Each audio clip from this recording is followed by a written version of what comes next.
we've got a hypothesis that we're still working out that's supported to some degree by the relevant literature. So imagine that you're looking for a stable partner, right? So you might think, well, what do you want in a stable partner?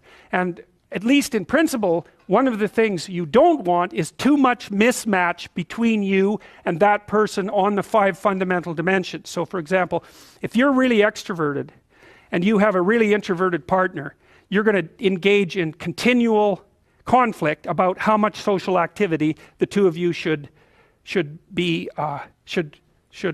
subject yourself to.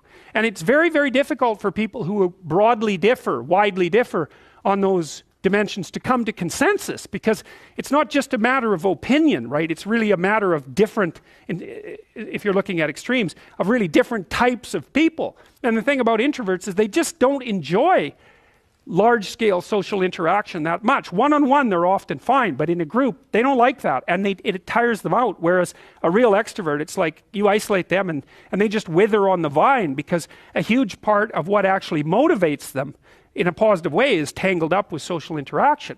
And so if you're an agreeable person and you have a particularly disagreeable partner, you're also going to run into problems, because the agreeable person will say whatever you want whenever, and the disagreeable person will say, well, I'd like to know what the hell you want for a change, and be much more harsh and much more demanding in the situation. And the agreeable person is going to find the disagreeable person harsh and unpleasant, and the disagreeable person is going to find the agreeable person wishy-washy and unable to stand up for themselves. And again, that's actually one of the primary sources of tension between men and women, because women tend to be higher in agreeableness than men. It's about half a standard deviation, which is quite a large difference by psychological standards.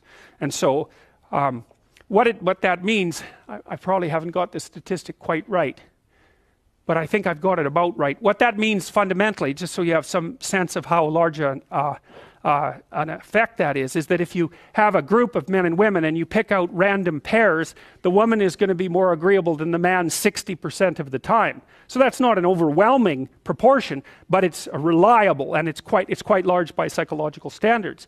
So there's the problem with agreeableness. With conscientiousness, well, if you're conscientious, you're industrious and orderly.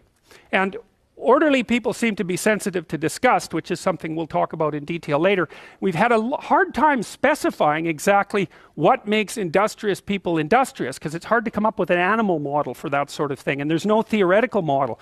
But our latest idea is that, it's not my idea, it's actually the idea of my graduate student, Christine Brophy, is that industrious people find it unpleasant and unsettling to not be doing something. So it isn't so much that industriousness makes them happy or fills them with positive emotion. That would be more extroversion, right? Because extroversion is the positive emotion dimension. It's that industrious people can't stand sitting around doing nothing. And this is speculation, but human beings are obviously always engaged in the exchange of labor, especially the reciprocal exchange of labor. And you can imagine that in a community where everyone knows everyone, the people who work hard are going to be pretty irritated on a fairly chronic basis with the people who are completely unproductive. And my suspicions are that plenty of people who were completely unproductive in the history of the evolution of our species were wiped out by people who were unhappy with their lack of productivity. And so I think, generally speaking, human beings have this sense of ethical obligation with regards to one another to share labor. And people who are conscientious really, really feel that. So they feel bad if they're not busily working on something that's productive all the time. And so the advantage to being with someone conscientious is, well, they're going to work like mad. But the disadvantage is they're going to work like mad. So, if you're looking for a partner that you want to relax with or have fun with, or who isn't uptight, then a conscientious person is probably not a very good choice. On the other hand, if you're a conscientious person and you're living with someone who's really unconscientious, that's good, because they might be able to help you relax, but you're not going to be happy with them because they don't work nearly as hard as you do. But even worse, on the orderly dimension, some of you have had roommates, and maybe you're more orderly than your roommate. What does it mean? It means you're annoyed by mess before they are. And you don't have to be annoyed by mess much before your less orderly roommate for you to be the one that's always running around picking things up.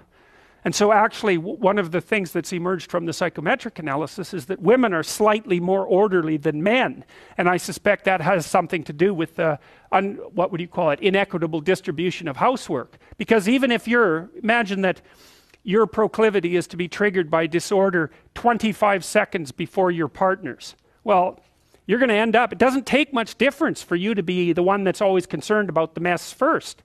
So anyways, and so if you're a really orderly person and you live with a disorderly person, well, good luck getting along with them. They're going to regard you as like uptight and over concerned with details and unwilling to relax, that's for sure. And they're going to regard you as, well, just a bloody mess. And how can anyone possibly live with someone like you? And so another reason why it's useful to understand your personality is because I think it gives you a better crack at finding someone that you can actually live with over the long run. And we don't know what the optimal, I don't think you want to live with someone who's exactly like you, because then both of you have the same strengths and weaknesses. And there's a bit of a problem there, right? Because maybe an agreeable person can use a bit of a disagreeable person around them to balance each other out, and vice versa, right?